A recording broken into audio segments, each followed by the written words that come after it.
Hello everyone! For Project 3, I'm going to be making a video showing you some of my favorite recipes, defining the culture that I'm in, and identifying some of the rhetoric in this cookbook. So to start, we're just going to be making a classic, easy pasta dish. Oh wow, would you look at that? It's Matthew Arnold's definition of culture. Apparently, cooking wouldn't count as a culture unless it's a special, intellectual, or artistic endeavor. Using that definition, I'm not sure a simple pasta dish would count. So I guess I'll look for something a little fancier. Okay, here's one that might work. Basmati rice with spiced cauliflower and pomegranate with a cilantro sauce. I've never made it and I don't really like cauliflower cooked like this, but I want to be cultured, right? Let's check the sauce recipe. Oh wow, would you look at that? It's a more modern and appropriate definition of culture. According to Franz Boas, culture can be varied and unique, and our modern use of the term culture matches up much more accurately with this definition than a highly restricted and very biased one, like Arnold presented. Alright, I guess I can just make my pasta dish then, and I can just throw that away. Using this more modern and inclusive definition of culture, it's easier to identify what cultures others and yourself fall into. When I use this definition, I interpret culture as something that changes how you live, helps build a community, and generally bonds people together through shared interests and belief. And for me, that's cooking. Cooking is something I've always enjoyed, and it's something I do every day. And I'm self-taught, which explains my chopping skills.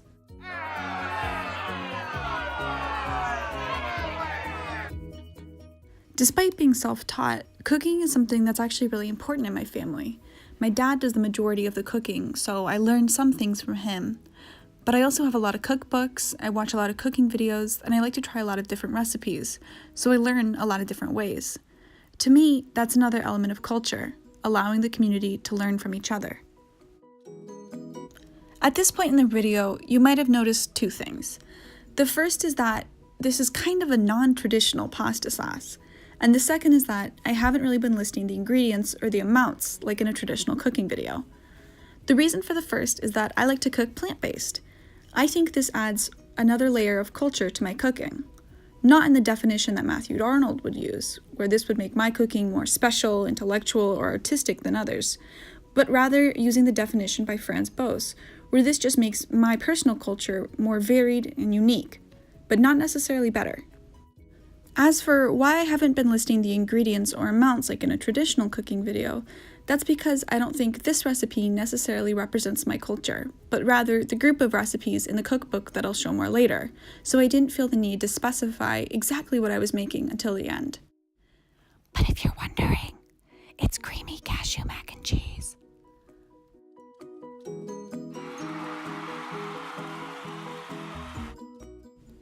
So now I'll be introducing my artifact.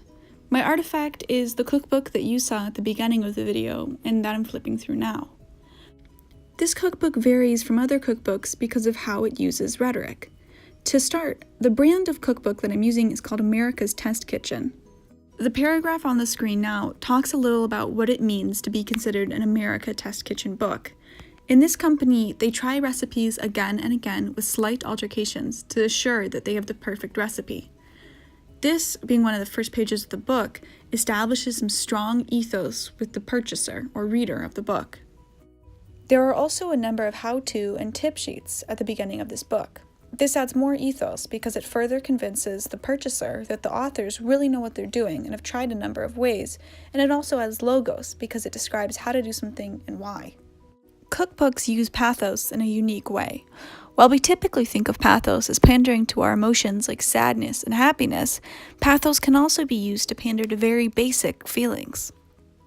In cookbooks, this manifests as pandering to the reader's hunger.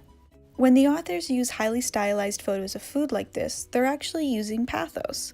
They're trying to convince the reader and potential purchaser of the book that because the food looks good, it will taste good too. In theory, this will make the customer more likely to purchase the book. While this cookbook is an important cultural artifact to me because it represents how I cook right now, it's not my first cookbook. This is my first cookbook. I got this cookbook in 3rd grade as a Secret Santa gift. And since then, I've received many other cookbooks and bought many other cookbooks for myself. This cookbook actually belonged to my grandma and to my great-grandma. They hand-wrote their favorite recipes in here, and they even included clippings from newspapers for what they thought could be promising meals. All of these cookbooks represent my culture in some aspect. For the America Test Kitchen book, that represents how I cook now and what recipes I enjoy now. For the cookbook that I got in 3rd grade, that represents the very beginning of my cooking journey, how I got started and what recipes I enjoyed as a little kid. Regarding my grandma's cooking book, I think that shows how cooking has been a part of the culture of my family for quite a while. I think that all of these things combined prove how cooking is part of a culture of my life. It's something I really enjoy doing, something that I make time to do, and something that I like to learn from. I also think that I proved that all of the cookbooks today are part of my culture, but I think that the America Test Kitchen book is the one that's most relevant to my culture right now. I also think this is the book that uses the most forms of rhetoric to convince its reader to not only purchase the book, but try out the recipes. Cooking is something that brings me a lot of happiness, and it's also the main culture in my life. And for that reason, if there's anyone watching this video that doesn't cook a lot right now, I really encourage them to give it a shot. We all mess up the first time and the second time, and almost every time we cook, we mess up, but at the end of it, you get a tasty meal.